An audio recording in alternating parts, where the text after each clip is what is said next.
മരുഭൂമിയാമെന്റെ മാനസത്തിൽ പെയ്യുന്ന മഴയായി നീ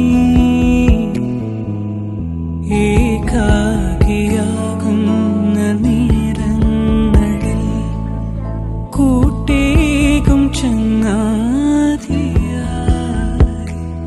എന്റെ പ്രാണനായി എന്റെ ജീവനായി നീ എന്റെ സ്വന്തമായി എന്റെ പ്രാണനായി എന്റെ ജീവനായി നീ എന്റെ സ്വന്തമായി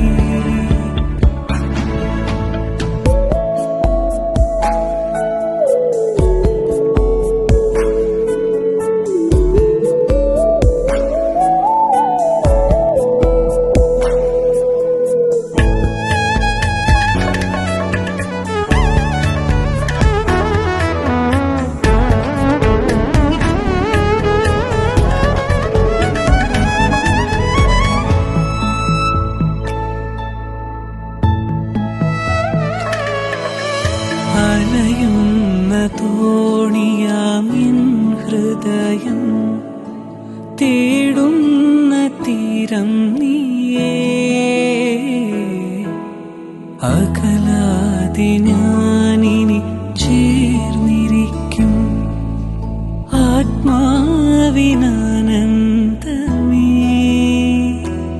എന്റെ പ്രാണനായി എന്റെ ജീവനായി നീ എന്റെ സ്വന്തമായി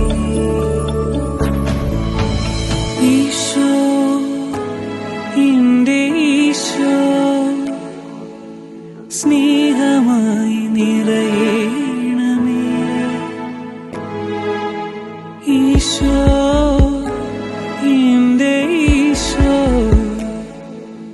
കൃപയായി നീ വന്നിടണേ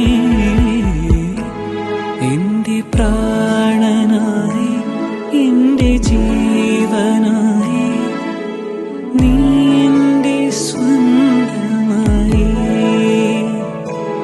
എന്റെ പ്രാണനായി എന്റെ ജീവനായി നീ എന്റെ സ്വന്തമായി ഈശോ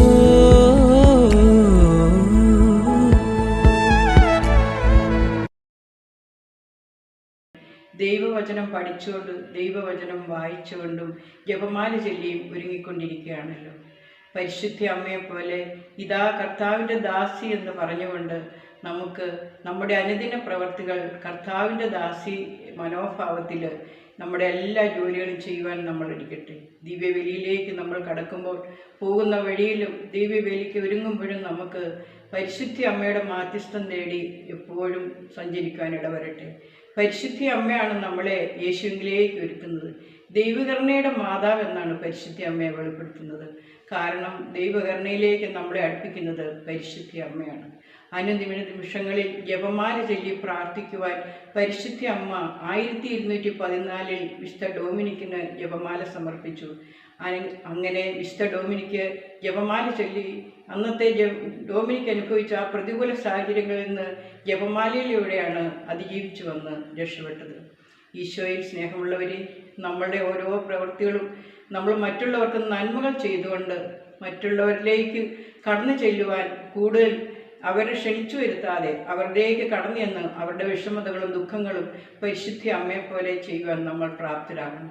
അമ്മ തൻ്റെ ഇളയമ്മയായ എലിശ ഗർഭിണിയായെന്ന് കേട്ടപ്പോൾ തിടുക്കത്തിൽ പോയി എന്നാണ് നമ്മൾ വിശുദ്ധ ഗ്രന്ഥത്തിൽ വായിക്കുന്നത്. അവൾക്ക് ശുശ്രൂഷ ചെയ്യുവാൻ പരിശുദ്ധ അമ്മ പരിശുദ്ധാത്മാവിൽ നിറഞ്ഞതുപോലെ നമ്മൾ ഓരോരുത്തരും പരിശുദ്ധാത്മാവിൽ നിറഞ്ഞു കഴിയുമ്പോൾ നമ്മൾക്കും മറ്റുള്ളവരിലേക്ക് കടന്നു ചെല്ലാൻ, അവർ നമ്മളെ വിളിക്കാതെ നമ്മൾ അവരിലേക്ക് കടന്നു ചെന്ന് ശുശ്രൂഷാ മനോഭാവത്തിൽ, ത്യാഗ മനോഭാവത്തിൽ അവരോട് പെരുമാറുവാൻ, അവർക്ക് വേണ്ടി പ്രാർത്ഥിക്കുവാനുള്ള കൃപ നമുക്ക് ഓരോരുത്തർക്കും ലഭിക്കുവാൻ നമുക്ക് പരിശുദ്ധ അമ്മയോട് പ്രാർത്ഥിക്കാം.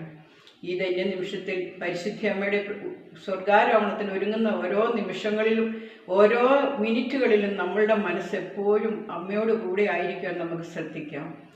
ഈശോ മിശിഹായുടെ വാഗ്ദാനങ്ങൾക്ക് ഞങ്ങൾ യോഗ്യരാകുവാൻ സർവേശ്വരൻ്റെ പരിശുദ്ധ മാതാവേ ഞങ്ങൾക്ക് വേണ്ടി അപേക്ഷിക്കണമെന്ന് പ്രാർത്ഥിച്ചുകൊണ്ട് നമുക്ക് ഈ സ്വർഗാരോഹണ തിരുനാളിന് വേണ്ടി ഒരുങ്ങാം.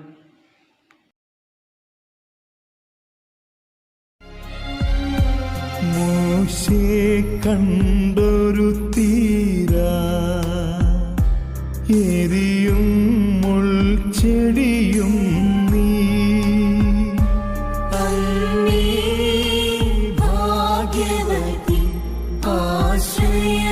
കൈത്താക്കാലം സഭയിൽ ഫലം പുറപ്പെടുവിക്കേണ്ട കാലഘട്ടമാണ്. സഹനങ്ങളിലൂടെ കടന്നുപോയി സഭയിൽ ഫലം പുറപ്പെടുവിച്ച ദൈവജനത്തിനു വേണ്ടി ഫലം പുറപ്പെടുവിച്ച വ്യക്തികളെ നമ്മൾ നന്ദിപൂർവ്വം എല്ലാ വെള്ളിയാഴ്ചകളിലും സ്മരിക്കുന്നു. ഈ വെള്ളിയാഴ്ച നമ്മൾ സ്മരിക്കുന്നത് മർഷ്മോനിയെയും അവളുടെ 7 മക്കളുടെയും ഓർമ്മയാണ് സഭ ആചരിക്കുന്നത്. ഈ 7 പേരും ദൈവത്തോടുള്ള സ്നേഹത്തെ പ്രതി, ദൈവത്തോടുള്ള അചഞ്ചലമായ വിശ്വസ്തതയെ പ്രതി അവർ തങ്ങളുടെ ജീവിതത്തെ ദൈവത്തിന് സമർപ്പിച്ച വ്യക്തികളാണ്. ഇവരെ നമുക്ക് ഇന്ന് അനുസ്മരിക്കാം.